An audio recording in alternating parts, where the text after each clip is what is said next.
My name is Cal Whitmore. I am 51 years old and the cabin has been in my family for 38 of those years. My father built it, not hired someone to built it himself, with two of his friends and with me and my brother passing boards and holding things and being 8 and 10 years old and in the way and learning without knowing we were learning. He put it up on a 2-acre lot in the Blue Ridge foothills of western North Carolina over the course of 2 summers. It took that long because he worked full-time as a mechanical engineer during the week and drove up on Friday evenings to work on it through the weekends. The cabin is simple, one main room that serves as kitchen, living and dining space combined, 2 small bedrooms off a short hallway, 1 bathroom, a covered front porch that runs the full width of the structure and faces west so you get the sunset over the ridge every clear evening, wood-burning stove in the main room, a small storage shed out back. That's it. My father died 11 years ago. The cabin came to me and my brother Marcus in equal shares. Marcus lives in Seattle and gets back maybe once every 2 or 3 years. He has kids and a busy life, and the distance from Seattle to western North Carolina is not trivial. We've talked about the cabin many times over the years, and the understanding between us has always been the same. I use it, I maintain it, I handle whatever comes up, and whenever Marcus and his family want to come out, they're welcome. It's as much his as mine, and we both know it. I use the cabin probably 30 to 40 weekends a year. It's about 2.5 hours from my house in Charlotte. I go up on Fridays after work, stay through Sunday, and drive back Sunday evening. Sometimes I bring my daughter Lily, who is 15 and loves the place in the way that kids who grow up with a family property love it, not just the place itself, but what it means, the history layered into it, the way the porch boards creak in the same places they always have. Sometimes I go alone. The cabin is where I think, where I decompress, where the noise of a week of work falls off me by Saturday morning. My father's handwriting is still visible in pencil on the back of one of the kitchen cabinet doors where he measured and marked the lumber. I have never painted over it. I never will. This is the place that Brenda Hollies decided she had a say in. The cabin is part of a small mountain community, not a subdivision, not a planned development, just a loose collection of about 30 properties that developed organically over decades along a series of unpaved mountain roads in the foothills. Some properties are primary residences.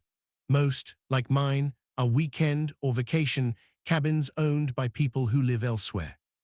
There is an informal community association, the Blue Ridge Hollow Property Owners Association, that handles a small number of shared concerns. The gravel roads that connect the properties are maintained through shared cost. There's a small community well that serves several properties, including mine. There's a common area down by the creek where people occasionally have fires and gather in the summer. The association has dues $60 a year, which is basically nothing, and has a small elected board. The board has historically been run by longtime members of the community, people who have had properties up here for decades and understand the culture of the place. Leave people alone, help when someone needs help, keep the roads passable, don't be the person who calls about things that aren't your business. That culture had worked well for a long time. Brenda Hollies bought a cabin about a quarter-mile up the road from mine 3 years ago. She was in her early 50s, recently retired from a career in municipal government, specifically some kind of zoning and code enforcement position in a mid-sized city in South Carolina. She had opinions about regulations. She understood how property rules worked, and she was comfortable using that understanding as a tool. She had moved to the mountains, she told people, to slow down and enjoy nature. She became president of the Blue Ridge Hollow Property Owners Association 14 months after she arrived. Here is the background on the key situation, because it matters and I want to be precise about it. About 12 years ago, shortly after my father died and I took over primary stewardship of the cabin, I had a conversation with the then president of the community association, an older man named Walt Pridemore who'd had a cabin in the hollow for over 30 years. Walt mentioned that there was an informal tradition in the community going back many years of certain longtime community members holding spare keys to each other's cabins. The idea was simple. If something happened at your cabin when you weren't there, a water pipe burst, a storm brought a tree branch through a window, a generator needed to be shut off, a trusted neighbor could get in and handle it rather than waiting for you to drive 2.5 hours. Walt said he had spare keys to 3 or 4 cabins in the hollow, given voluntarily by their owners. He asked if I'd be willing to give him a spare key to my cabin for emergency purposes. I said yes. I made a copy and gave it to Walt. Walt was a responsible, trustworthy man who had known my father and who I had complete confidence in. That key situation, Walt holding a spare, worked fine for about 4 years. Then Walt had a health situation that required him to sell his cabin and move to assisted living. He returned all the spare keys he'd been holding to their respective owners, including mine, before he left. He was meticulous about it. Walt was that kind of person. So for the past several years, no one had a spare key to my cabin. I didn't offer one to anyone because there was no one in the current community I knew well enough or trusted enough to give one to. The informal tradition had only worked when the right people were involved. When Brenda Hollies became association president, she apparently reviewed whatever records the association had. Walt had kept notes on community matters in a logbook that had been passed from president to president, and found a reference to the historic spare key arrangement. She noted that the log showed Cal Whitmore's cabin as one of the properties with a spare key held by the association representative. What the log did not clearly show was that Walt had returned my key when he left and that the arrangement had ended. Brenda decided to ask me about it. The first conversation with Brenda. The first time Brenda raised the key issue with me was at a community gathering down by the creek, one of the informal summer evening get-togethers where people bring food and sit around and talk. This was about 2.5 years ago, roughly a year after she'd moved in and a few months after she became president. She introduced herself properly. We'd waved at each other on the road, but hadn't had a real conversation and seemed pleasant enough. She was organized and clearly interested in the community. We talked for a while about road maintenance, which was the main practical concern the association dealt with. Then she mentioned the key log. She said she'd been reviewing Walt's records and noticed that a spare key to my cabin had historically been held by the association president as a community safety measure, and she wanted to confirm that the current copy was up to date. I told her there was no current copy. I explained that Walt had returned the key when he left and that I hadn't made a new one for anyone since. She said she thought it might be a good idea to re-establish that arrangement, given that mine was one of the older cabins in the hollow and might benefit from having emergency access available. I said I appreciated the thought, but that I wasn't comfortable giving a spare key to anyone I didn't know personally and well. I said that if something came up at the cabin while I wasn't there, I could be reached by phone and could make arrangements. She said she understood, but that response times could be an issue in genuine emergencies. I said I'd think about it, and that was the end of the conversation. I thought about it. My answer was the same as it had been at the creek: no. I didn't communicate that back to Brenda formally because she'd framed it as a suggestion, not a request, and I figured that was the end of it. It was not the end of it. The formal request. 4 months later, Brenda sent me a letter through the association, printed on official Blue Ridge Hollow Property Owners Association letterhead, which she had apparently designed and printed herself because the association hadn't had letterhead before. The letter stated that the board had reviewed community safety protocols and was formally requesting that all cabin owners provide a spare key to the association president for emergency access purposes, to be held in a secure lockbox at the association common area. The letter noted that this was a strongly recommended practice and cited 2 incidents from other mountain communities in the region where emergency access had been delayed due to lack of spare keys. I read the letter at my kitchen table in Charlotte on a Tuesday evening. A few things struck me immediately. First, this was not a binding requirement under the association's actual governing documents, which were a two-page set of informal bylaws that primarily addressed road maintenance cost sharing and had nothing to say about key holding. Second, the letter was addressed to all cabin owners, but when I asked around at the next community gathering, I found that several longtime cabin owners had received no such letter. It seemed the letter had gone specifically to newer owners and to owners like me whom Brenda had identified as not currently participating in a spare key arrangement. Third, there was no lockbox at the common area, at least not yet. I wrote a brief letter back to the association saying that I appreciated the safety-focused thinking, but that I declined to provide a spare key. I noted that I was reachable by phone at all times and could arrange emergency access remotely if needed.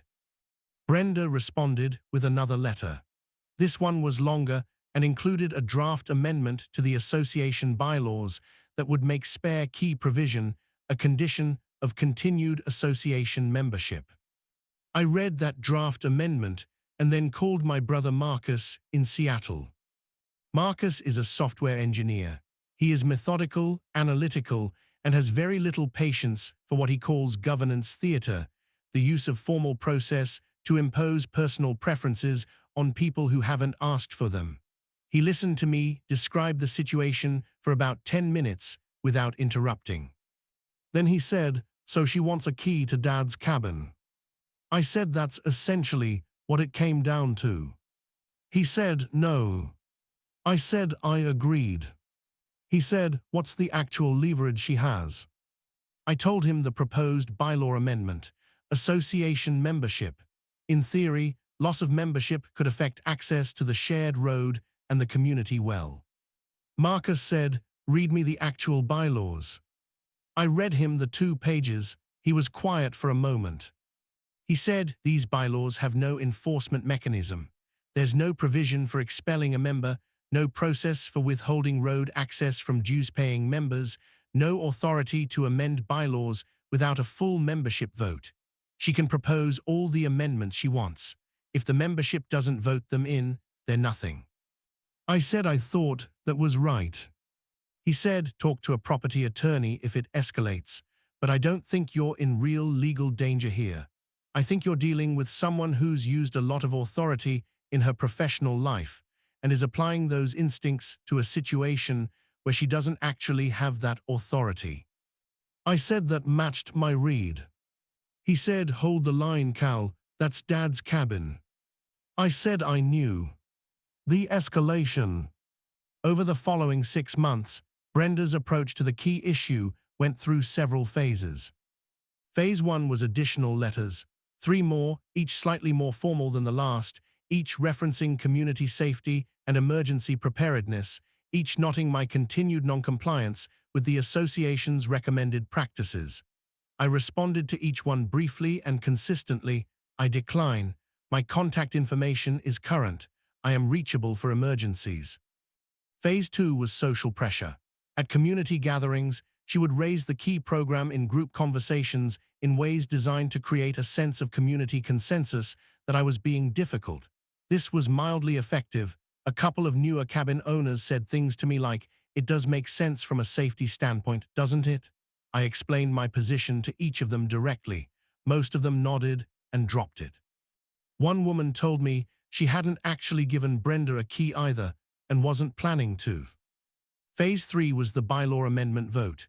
Brenda got a formal vote on the record at an association meeting. The amendment, requiring spare key provision as a membership condition, failed. 15 votes cast, 7 in favor, 8 opposed. It needed a 2/3 majority to pass. She didn't come close. After the vote failed, I thought that might be the end of it.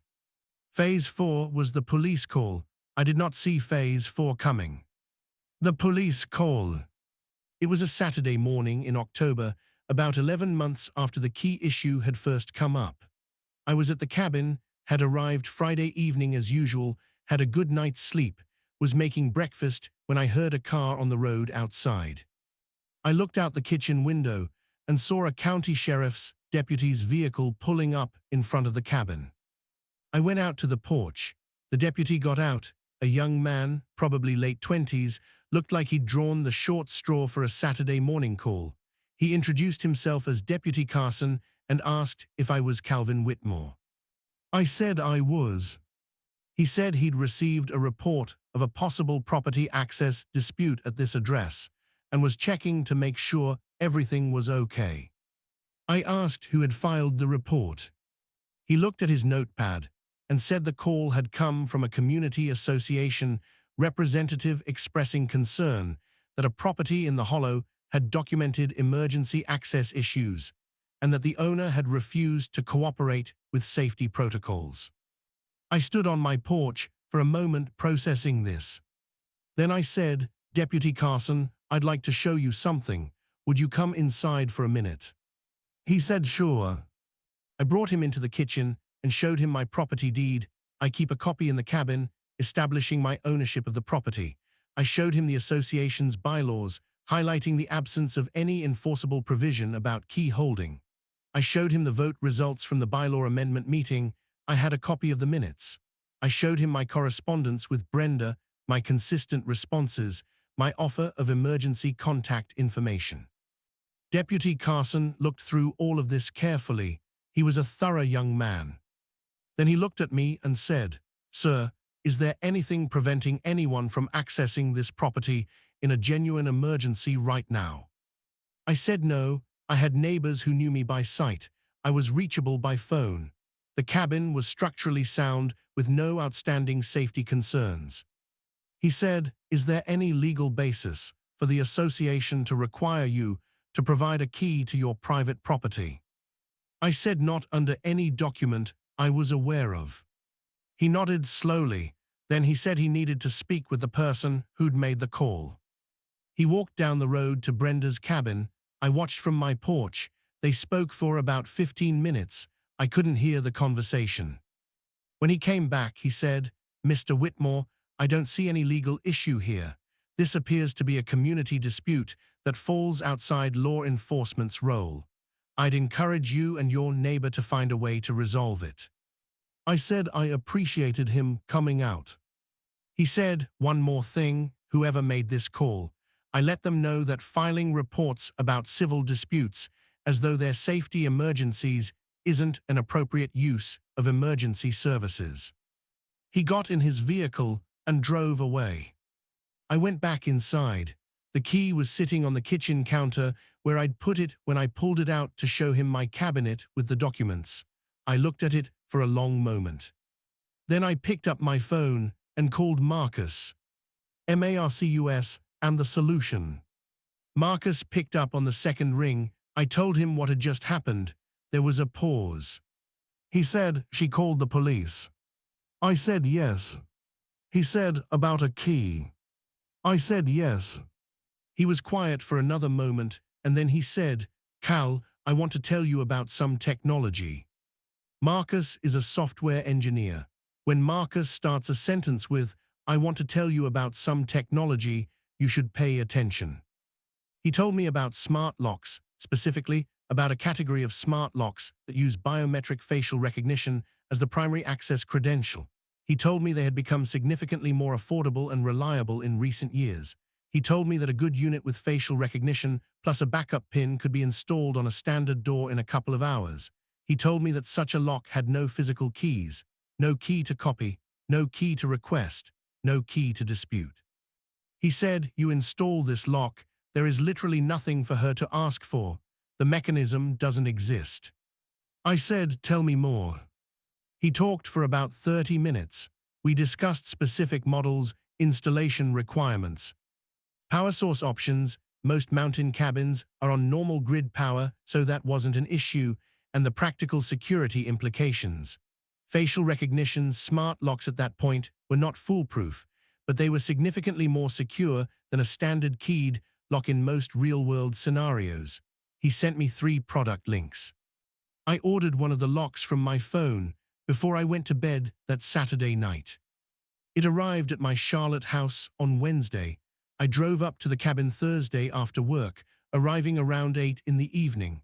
I installed the lock by 10:30. I enrolled my face, just mine, The lock beeped softly and the indicator light turned green. I stood back and looked at it in the cabin doorway for a moment. Then I went inside, poured a small glass of whiskey, the good kind I keep up there for occasions that call for it, and sat on the porch in the dark, looking out at the mountain, and thought about my father building this place board by board over 2 summers. I slept well that night. End of part 1. I drove back to Charlotte Friday morning. I sent a brief note to Brenda through the association email, not to gloat, just to inform. The note said that I had upgraded the cabin's security system and that the property no longer used a traditional keyed lock. I noted that the new system provided significantly better security than a spare key arrangement, and that in the event of a genuine emergency requiring access to the cabin interior, I remained reachable by phone and could manage remote access if needed. I did not mention facial recognition specifically. I just said the new lock did not use physical keys.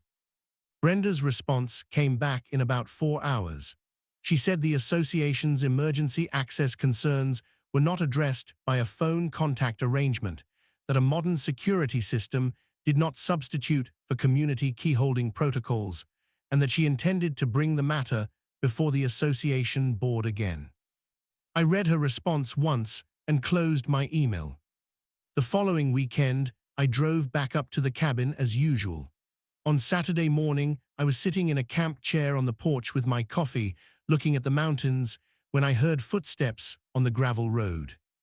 I knew who it was before she came around the bend. I'd been half expecting it. She walked up the path toward the cabin door with purpose, and when she reached the door and looked at the lock, the sleek black panel with no keyhole, she paused. She looked at the panel, she looked for a keyhole, there wasn't one. The lock's camera activated as she stood there, the light pulsed yellow scanning. Then it flashed red, access denied. She stood there for a moment, then she turned and saw me in the camp chair with my coffee. I lifted the mug in her direction. She said, "What is this?" I said, "It's my door lock, Brenda." She said, "How does it work?" I said, "It recognizes me." She said, "How do I get in if there's an emergency?" I said, "You call me." She stood there for a long moment looking at me. I could see her working through it, the letters, the vote, the police call, the new lock, the red light, all of it arriving at the same place. She turned and walked back down the path without another word. I finished my coffee and watched the mountains. Part 2. What HAPPNED at the next board meeting. The next Blue Ridge Hollow Property Owners Association board meeting was on a Saturday afternoon in November, about 3 weeks after Brenda's visit to the cabin door. I attended. I made a point of attending. Brenda had prepared, as she always prepared, with a printed agenda and supporting materials. The key access issue was item 2. She presented it carefully. She said that a community member, she didn't say my name, but everyone in the room knew, had installed a biometric access lock on their property and had explicitly refused to provide any form of emergency access to the association, and that this represented an escalation of an ongoing safety concern. Harold Deese, who'd been coming to the Hollow for 25 years and had the kind of quiet authority that comes from being genuinely respected rather than just being in charge, asked Brenda a question. He said, "What specific emergency scenario are we preparing for?" Brenda said the scenarios included fire, water damage, structural failure, situations where getting inside the cabin quickly could prevent further damage. Harold said, "In a fire you don't go in, you call the fire department. In a water situation, the shutoff is outside. In a structural failure, same thing, you don't enter an unsafe structure. What's the scenario where you actually need to be inside the cabin?" Brenda said there could be situations where interior access was necessary. Harold said, "Name one." There was a pause. Brenda said something about checking on water heaters. Harold said, "We're proposing people give up their private property keys so someone can check their water heater. A few people around the room shifted in their chairs. One man, a retired contractor named Dennis Bright, who'd been coming to the Hollow for 15 years, made a sound that was almost a laugh. Brenda said the principle was about community safety culture, not about any specific scenario. Harold said he thought community safety culture was built on trust, and that trust was built by demonstrating good judgment, and that the police call a month ago had made him think about whether the current board leadership was demonstrating good judgment. The room got quiet. Brenda said the police call had been made in good faith based on genuine safety concerns. Harold said the deputy who responded had told at least 2 people in the Hollow that the call had been an inappropriate use of emergency services. More quiet. Dennis Bright said, "I'd like to make a motion." The motion Dennis made was to formally close the spare key agenda item and record in the association minutes that the matter had been considered and declined by the membership and was not to be brought before the board again during the current administration's term. The motion passed 7-2. Brenda voted against it. Another board member voted against it. Everyone else voted for it. The spare key agenda item was officially closed. Brenda sat with her printed agenda and her supporting materials and did not say much for the rest of the meeting. I drove home to Charlotte that evening and called Marcus. He said, "How'd it go?" I told him. He said, "Harold Deese, I like that man." I said I did too. The lock in daily life. I want to tell you what the facial recognition lock is actually like to live with day to day, because I think it's relevant and because people always ask. It is, in most ways, extremely convenient. I pull up to the cabin on a Friday evening, walk to the door, look at the panel. It recognizes me in about a second and a half. The bolt retracts. I go inside. No fumbling with keys after a 2.5-hour drive. No worry about losing a key in the city. No question about who might have a copy. There is a backup pin for genuine emergencies. If my face was somehow unrecognizable, if I had significant facial injuries or was wearing something covering my face. I know the pin. Marcus knows the pin because Marcus is co-owner of the property and has the right to enter it. That's it. 2 people know the pin. One face opens the door on its own. When Marcus came out with his family the following summer, first time in almost 3 years, I enrolled his face in the system remotely, by phone, walking him through the process while he stood at the cabin door. It took about 4 minutes. He was delighted. His kids thought it was the coolest thing they'd ever seen, which is a reasonable reaction when you're 9 and 12 and the door opens because it knows your dad's face. My daughter Lily, who I mentioned loves the cabin, I enrolled her face as well. She is now technically more enthusiastic about the lock than about anything else at the cabin, including the creek and the fire pit, which is saying something.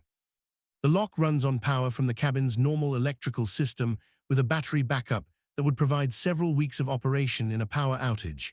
It connects to my phone, and I get a notification anytime the door is accessed. I know every time anyone enters or exits the cabin. This is, it turns out, a meaningful security upgrade over traditional lock that can be copied by anyone who gets hold of a key for 60 seconds at a hardware store. BINDAHOLLIS, the rest of the story. Brenda did not resign from the association presidency immediately after the board meeting. She served out the remainder of her term, which was another 8 months. During that time, she was noticeably quieter at meetings, not sulking exactly, but with a certain deflation that I think comes from a person who is used to being right, realizing they have spent a year being wrong about something and that everyone around them knows it. She did good work during those remaining 8 months on things that actually mattered. She organized the most thorough road grading project the Hollow had had in years. She got the community well properly tested and certified, which was something that had been overdue. She improved the association's financial record-keeping significantly. These were real contributions, and I want to say so plainly. When her term ended, she chose not to run for re-election. The new president was Dennis Bright, the retired contractor who ran the association with the same practical common sense that had made him good at building things for 40 years. Brenda remained in the hollow. She sold her original cabin and bought a slightly larger one a bit farther up the mountain, which put her a bit more distance from my property, which I think suited both of us. We see each other at community gatherings. We are civil. We are not warm, but we are civil. She once mentioned to me at a gathering down by the creek the summer after all of this that she had been considering getting a smart lock for her own cabin. She said it almost sideways, not looking at me directly. I told her what model I had and what I'd paid for it. She nodded. That was the end of that conversation, and also, I think, the end of the larger situation in its essentials. What the police call actually cost. I want to address this specifically because I think it matters. After the board meeting where the spare key issue was formally closed, I spoke with a property attorney named Susan Carver who had done some work for me years earlier on a timber rights question. I wasn't planning legal action. The association had already handled it, but I wanted her professional read on the situation. She said the police call was, legally speaking, not a basis for action in most jurisdictions unless it was part of a pattern of harassment that caused measurable harm. One call, however inappropriate, typically wasn't enough. She said the deputy's response had been exactly right. He'd shown up, assessed the situation correctly, found no legal issue, and communicated clearly to Brenda that it had been an inappropriate use of emergency services. She said something else that I thought was worth thinking about. She said that the real cost of what Brenda had done wasn't legal, it was reputational. In a small community like the Hollow, where people had known each other for decades and where trust was the actual currency of daily life, the police call had told every person who heard about it something specific about Brenda's judgment. Not that she was a bad person. That she was willing to use a system inappropriately to get what she wanted. In a community with long memories and a culture of minding your own business, that information has staying power. She was right. I saw it play out over the year after the call. People were still friendly with Brenda, nobody ostracized her, but the informal deference that community members often extend to a new association president, the benefit of the doubt on close calls, the willingness to go along with an initiative before asking hard questions, that deference was gone.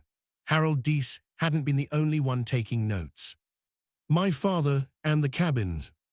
I want to come back to my father because I think this story doesn't make full sense without him in it. My father was a man who believed very strongly in what he called the difference between what's yours and what's mine. He wasn't materialistic about it. He wasn't possessive in a selfish way. But he had a clear sense that there are things in a person's life that belong to them in a way that runs deeper than a deed or a legal document, that the work you put into a thing, the years you carry it, the memories that live inside it, make it yours in a way that ought to be respected. He built this cabin with his hands and his weekends and his belief that his family deserved a place in the mountains that was just ours. He marked the lumber measurements in pencil on the cabinet door, and I've never painted over it because that pencil mark is his handwriting and his handwriting is him. When Brenda Hollies asked for a key to that cabin, she was asking for something that was not hers to have. Not because of any legal technicality, because of what the cabin is. Because my father built it, and my brother and I have kept it, and my daughter loves it, and some things are just yours in a way that a $60 a year community association doesn't get a vote on. The facial recognition lock is, on one level, a piece of consumer technology, a smart device, a product I ordered off my phone on a Saturday night because my brother told me about it. On another level, it is the most appropriate thing I have ever put on that door, because it opens for me, for Marcus, for Lily, for the people this cabin belongs to. Not for anyone else. Not for anyone who decided, without being asked, that they should have access to something that was built in love over 2 summers by a man who knew the difference between what's yours and what's mine. The light flashes green for us. For everyone else, it stays red. The cabin this weekend. I'm going up this Friday, I will arrive in the late afternoon, as I always do. I will walk to the door, look at the panel, and it will recognize me in about a second and a half. I will go inside. I will make a fire in the wood stove because it will be cold in the mountains in the evening. I will make dinner and sit on the porch after and watch whatever is happening with the sky over the ridge. In the morning, I will drink coffee and read and think about nothing in particular, which is the particular gift of that porch and that ridge and the way the light comes through the trees. My father built something good. I am keeping it. That is all there is to it, really.